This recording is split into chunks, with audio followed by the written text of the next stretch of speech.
After the gifts were opened, Mom marshaled the troops into the kitchen. While everyone was gathered around the table eating, Dad and Alex began to talk about the war. All the talk in the newspapers was about the phony war. Little fighting had actually taken place, except at sea. The Graf Spee, a German pocket battleship, had sunk a number of British freighters in the Atlantic, and then, recently, had taken a pounding itself and had had to be scuttled off the coast of Uruguay, near Montevideo. "Hitler's the one talking peace now," Dad told Alex. "Sure, he always gets what he wants, and then he tries to lie his way into a treaty. Everyone wants peace so badly they let him pull the wool over their eyes." "This world is a scary place right now," Dad said. "Russia has always talked so high and mighty about the glories of communism, and now that gangster Stalin is trying to take over Finland, like he can't stand to see Hitler have all the fun." "Look what Japan has done," Alex said. "The Japs think they have a right to lead Asia, whether Asia wants to be led or not." Wally had heard these kinds of conversations too many times before. He ate quickly, and then he said, "Dad, I have a present I want to take to Lorraine. I'll be back in 15 minutes. "No, Wally, don't run off. Let's hold our meeting right now, or you'll all be running this way and that, and we'll never get around to it." "I'll tell you what, Dad," Wally said. "I can give your Christmas talk quick. I know it by heart. We all do." Wally laughed, but no one else did, and Wally saw Bobby duck her head. Dad was staring at Wally, but he didn't look angry. He looked hurt. That was not at all what Wally had wanted. "Hey, I'm just kidding," he said. "It wouldn't be Christmas if you didn't give your talk." Everyone was silent and tense, and Wally didn't want that. He had really only meant to tease. But then Alex stepped in. "Wally, when I was in Germany, I would have given anything to be here for that little meeting we always have. There's nothing better in the world than to hear Dad read the Christmas story." "I know. I like that too. I was just joking." He looked at Dad. "I'm sorry, really." And that was that. But Alex had said the right thing, as always. And Dad, obviously still ruffled by Wally's comments, said very little at the meeting. Wally felt awful, and afterwards he tried once again to apologize. Dad was willing to accept that, but Wally still felt his coldness toward him. That afternoon, when dinner was over and the house was still full of family, Bobby pulled Alex into the kitchen and said, "Grab your coat. Let's get out of here for a while." "Where are we going?" "Just for a walk. I can't stand the chaos any longer." She hurried upstairs and got her coat and hat, and she met Alex at the front door. They slipped out before anyone could ask them where they were going. Outside, Alex took a long breath. He liked the briskness in the air. As usual, smoke was hanging over the valley, but the eastern sky above the mountains was bright and blue. He pulled his gloves from his coat pockets and put them on. As they walked, they talked about Bobby's classes at college and about her plans for the future. Bobby told Alex she would like to keep going to school, and admitted some of her irritation with Phil about wanting to control her decisions. "So what are you going to do, Alex?" Bobby finally asked. She pulled her stocking cap down over her ears. "I don't know. Dad's working me into a real trap." The two had come to a corner, and Bobby was about to cross the street, but Alex said, "We'd better just walk around the block. Mom and Dad are going to wonder where we've gone." "What do you mean by a trap?" "Well, this is all very hush-hush for right now, so don't say anything. But Dad knows this guy named Henry Rosen. He owns a machine shop that went broke during the Depression. But now millions of dollars are pumping into companies that manufacture armaments. Rosen wants to retool the shop and start bidding on jobs to build parts. You know, go after subcontracts for big companies. There are supposed to be all kinds of opportunities. But what does Dad have to do with it? Henry doesn't have enough money or good enough credit to get the operation going. I see where this is heading. Dad will keep the dealership going, and you'll see to his interests in the new company." "Exactly, except it's worse than that. He wants me to be a full partner. He doesn't think this Rosen guy is much of a manager, so he wants me to be in charge." "He's got a lot of trust in you, Alex." "I guess so, but if I get in on this deal, I'll spend my days building weapons. That's not something I want to devote my life to." "No, I wouldn't like that either." The two turned the corner and headed east up a little hill. Alex looked up at Mount Olympus, the mountain he had longed to see the whole time he had been in Germany. Now, with snow on the peak and the blue sky for a background, it was magnificent. "The thing is, these weapons will be used against Germany, and I promised the members I would never be their enemy." Bobby slowed and turned toward Alex. "You're also thinking about Anna, aren't you?" "Of course. You're in love with her, aren't you, Alex?" Alex kept walking.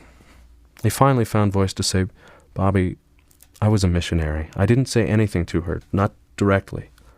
I saw that picture of her. She's beautiful. Actually, that's not a great picture. She's much prettier than that. Bobby, she's so beautiful, it hurts to look at her. Wow. But it's not just that. She had that experience, the one I told you about, and it softened her. She's been close to God and back, and it's touched everything about her. Oh, Alex, Bobby said. I hope you two will end up together someday. She reached up and patted his shoulder. Bobby, I'm going to tell you something I haven't told anyone else. Oh, good, Bobby laughed. Her face was flushed, and Alex was reminded of how she had looked as a kid, bundled up, out in the cold all winter. She had never liked to be inside. On the ship, coming home, I was out under the stars one night, and I prayed that I would be allowed to see Anna again. I got this powerful sensation that God had heard me and answered, that it would happen. Then it will happen.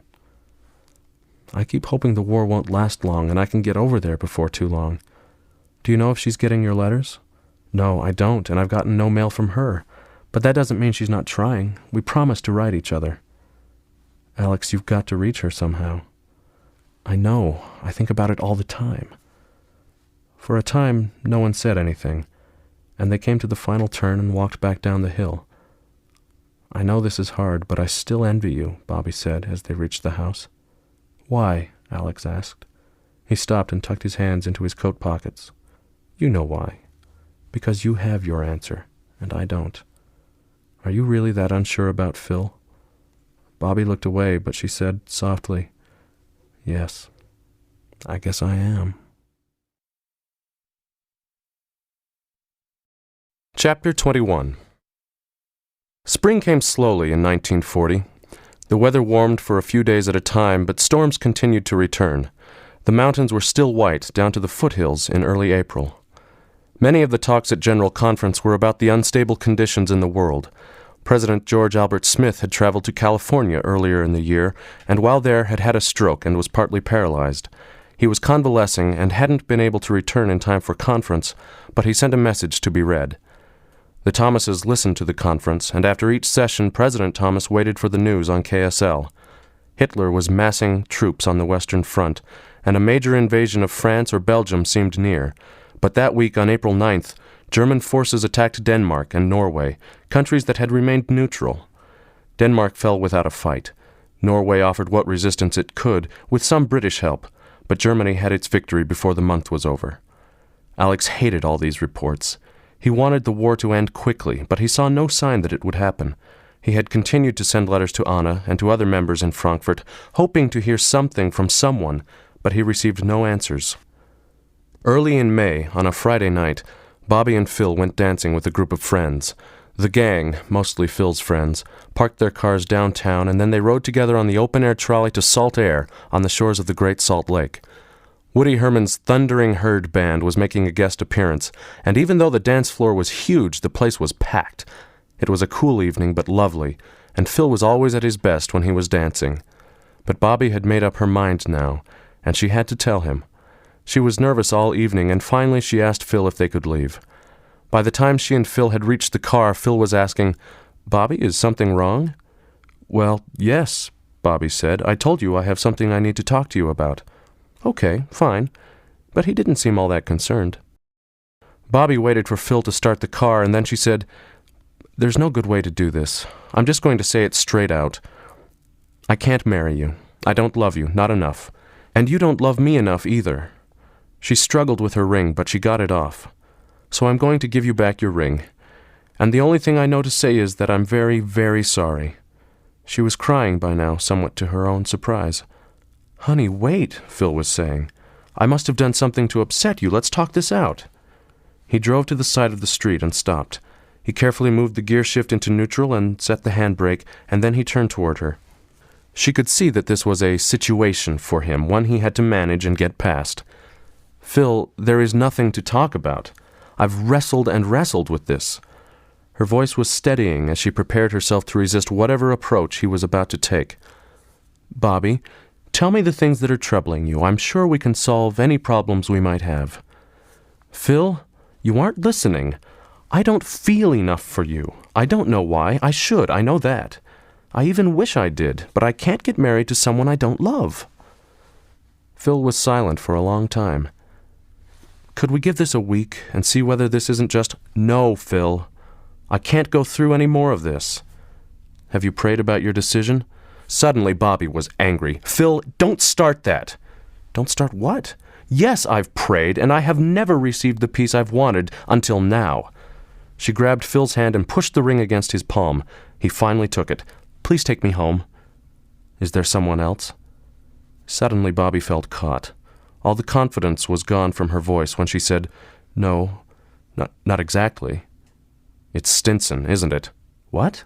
"People have told me, Bobby. I just didn't believe them." "There's nothing serious between us, Phil, and that has nothing to do with the way I feel about you." Phil turned forward, jammed the car into gear, snapped the clutch, and took off much faster than usual. For maybe 2 minutes he was silent, but after the initial acceleration, he evened out his speed. Finally he said in very measured words, "Bobby, I've given my all to this relationship. I think love is something that takes some effort, and I don't think you've given much of that." Phil had a point, and Bobby knew it. He had tried hard. But something in his self-righteous tone was almost more than she could stand. "You've always been very good to me, Phil. There's no question about that. But I've tried harder than you might think. What I want is to feel love, not to labor at it." "Bobby, that sounds like something out of one of those novels you read. Majoring in English has filled your head with a lot of ideas that will ruin your life. I still think Stinson is the main one behind this." "Please continue," Bobby said, "because if you do, I'll get angry. And anger is so much easier to deal with than the pain I feel about this whole thing." "Well, fine. But I'll tell you, I'm angry too. You've strung me along for all these months, and now you've humiliated me. That's not easy to take." Bobby didn't answer, but she was relieved. Her decision was so clearly right. When Phil dropped her off at her home, Bobby hurried upstairs without letting her parents know she had come in, and she went to bed. But early in the morning she heard the phone ring, a long burst and a short one, the Thomas ring on the party line. Her room was still dark, and it was a Saturday morning. Sometimes Dad got calls at odd hours of the day, but Bobby was pretty sure she knew what this call was about. She didn't have to wait long before she heard steps on the stairs and then a little rap on the door. "Yes," she said, already relieved by the lightness of the knock. That could only be her mother. The door came open. "Bobby, may I talk to you?" "Sure. Did Sister Clark call?" "Yes. Mom came to the bed and sat down." "Well, I'm not entirely surprised, but I must admit I'm disappointed." Bobby was disheartened by the tone of tragedy in her mother's voice. "I should have done it a long time ago," she said. "That was my big mistake." "Yes, I suppose." Mom sat for a time, and then she said, "Bobby, are you absolutely certain this is what you want?" "Yes, Mom. It's what I have to do. You're the one who told me not to marry him if I didn't love him." "I know, but every time I see you two together, you seem so perfect for each other, and we all like him so much." "I can't marry him because you love him, Mom." "I know. Well, I'll go down and tell your dad, and I'll do my best to make him understand, but you might as well expect the worst. He's not good at this sort of thing." Bobby couldn't help laughing. "Tell him I'm pregnant. Then when you take it back, a broken engagement won't seem so bad." "Bobby!" But Mom giggled. "I almost think that would be easier on him. He understands how to deal with sin. It's independence that he can't handle." She got up. "Get dressed. If you hear an explosion, wait until it calms. Otherwise, give me 15 minutes or so and then meet us in the kitchen." Bobby got out of bed and put a pair of slacks on. She knew Dad hated to see her dressed that way, even on a Saturday morning, but it wouldn't make a lot of difference today. She brushed her hair a few strokes and decided that was enough to get her by for now. She sat on her bed and waited, but she heard nothing. After about 20 minutes, she walked downstairs and into the kitchen. Dad was seated at the table. Mom was standing at the stove. Dad took a long, serious look at Bobby. He already had his white shirt and tie on. "I want you to think some more about this," he said. "Phil deserves that much. I won't fool myself and pretend I can talk you into anything, but I want you to give this whole thing some serious thought and prayer before you cast everything aside." Bobby sat down at the table and in a soft voice said, "Dad, you've trained me all my life to pray about my decisions, and now you assume that I've made this one on my own. This is the hardest decision I've ever made, but I do believe it's the right one, and I've prayed about it every day for months." He was watching her all this time, but his face didn't soften. "I love you, Dad. I respect you. I try to do what you teach me. All I can tell you is that I don't love him, and I'm not going to marry him." "Barbara, just tell me this. What is it you want? Tell me one quality Phil lacks. Tell me one fault he has. Tell me the name of one young man in this whole valley who would make a better husband." "I only prayed to know what I should do, Dad. I didn't ask God for a list of better prospects." Dad clearly didn't like that, but he was trying hard not to lose his temper. Mom had probably given him plenty of advice about that. "Barbara," he said, "are you sure you haven't gotten some romantic idea in your head that fireworks have to go off when you meet the right man?" "Actually, Dad," Bobby said, "I think it's just the opposite. Phil is so good-looking and so romantic that I let some of that cloud over what I really felt about him." "Which is what?" "Dad, he's not genuine. He says the right things, he looks right, he even does what is right, but it's all on the surface. I don't trust what he says to me." Dad was staring now. "I don't see that at all," he said. "I know, but that's what I feel when I'm with him." "And you think you're going to find someone who is genuine?" "I don't know. I hope so." Dad leaned back in his chair. "Barbara," he said, "I think this forces some other decisions in your life. I don't feel good about paying for you to study literature. I think there's a strong chance now that you're going to have to make a living for yourself. It would make a lot more sense to switch over to education or nursing, like I've said all along. Is this my punishment?" Dad suddenly pushed back his chair and stood up. "I care what happens to you, Barbara, and nothing you're doing right now makes sense. You can study whatever you want, but after this term, I'm only paying for something that will get you a job." "Al, wait a minute," Sister Thomas said. "This is no time to make a decision about something like that." President Thomas looked at Bobby, but he spoke to his wife. "I don't know why not. I see my daughter making a big mistake, and maybe I can't stop her, but I don't have to pay for it." Bobby stepped around the table to her father, who was standing with his arms folded. She put her hand on his forearm. "Okay, Dad, I'll think about that. I'll go into teaching or nursing, or I'll find a way to pay for my studies myself. But, Dad, remember how you felt the day you married Mom? That's how I want to feel when I get married." She saw him soften, but he didn't say anything. Instead, he did something that Bobby had never seen him do. He picked up his suit coat and left the house, without eating his breakfast.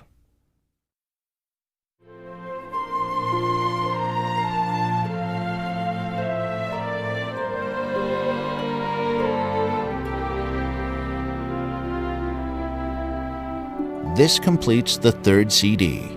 Please insert CD number 4 to continue with the program.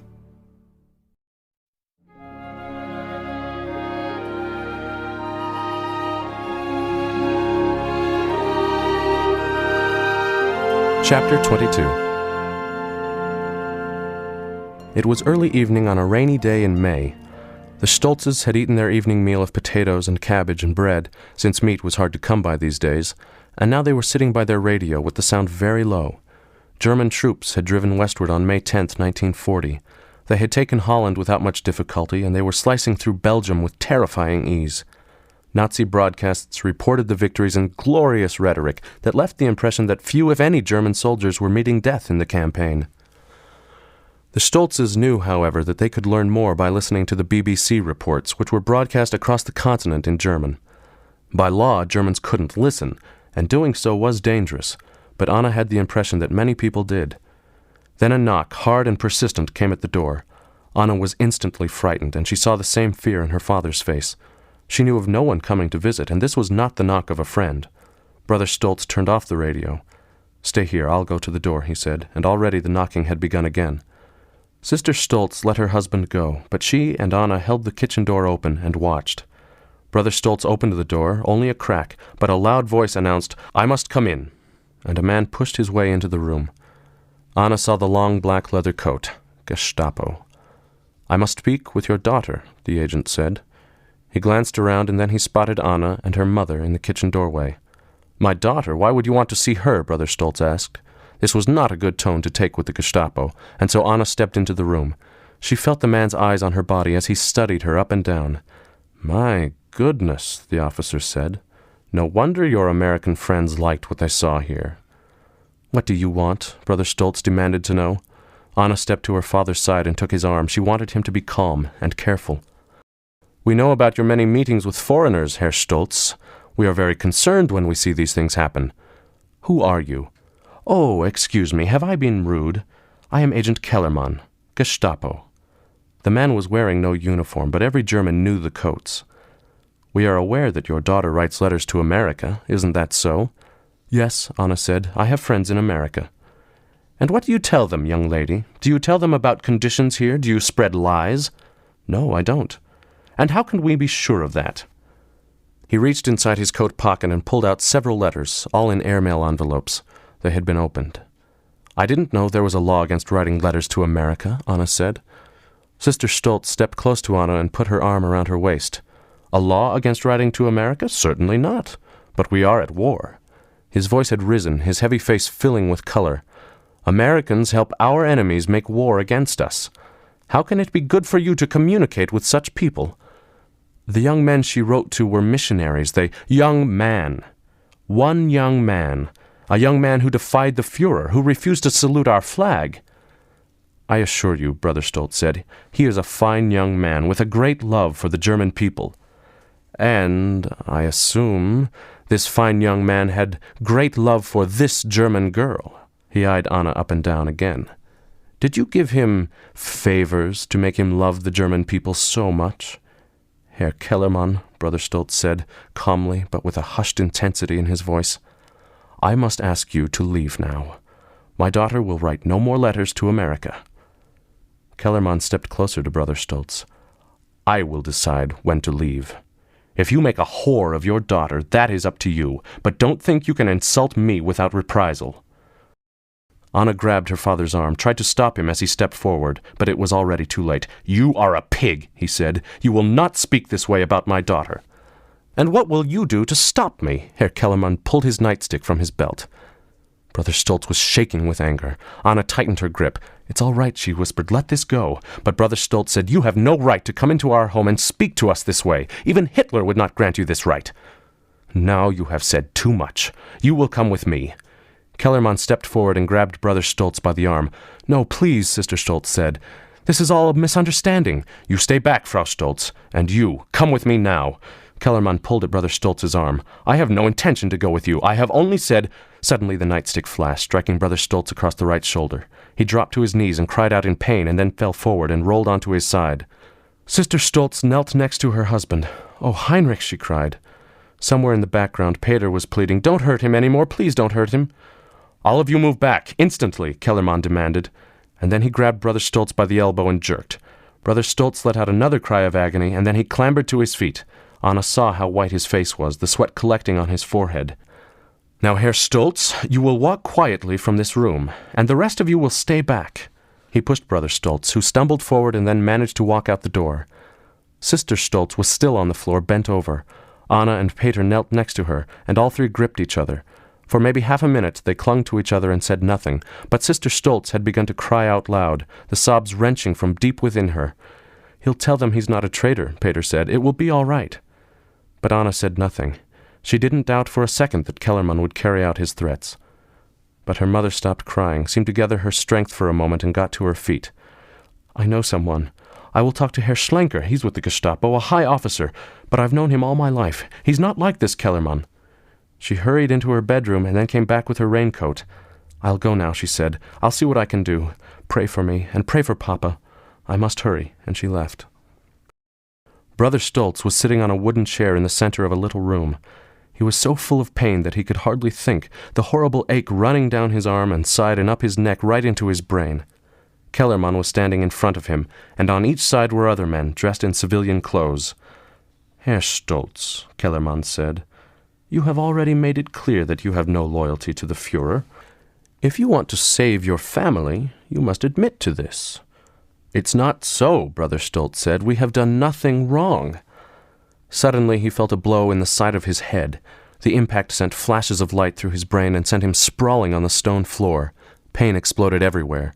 He tried to curl up and hang on, but two of the officers grabbed him by the elbows and hoisted him back onto the chair.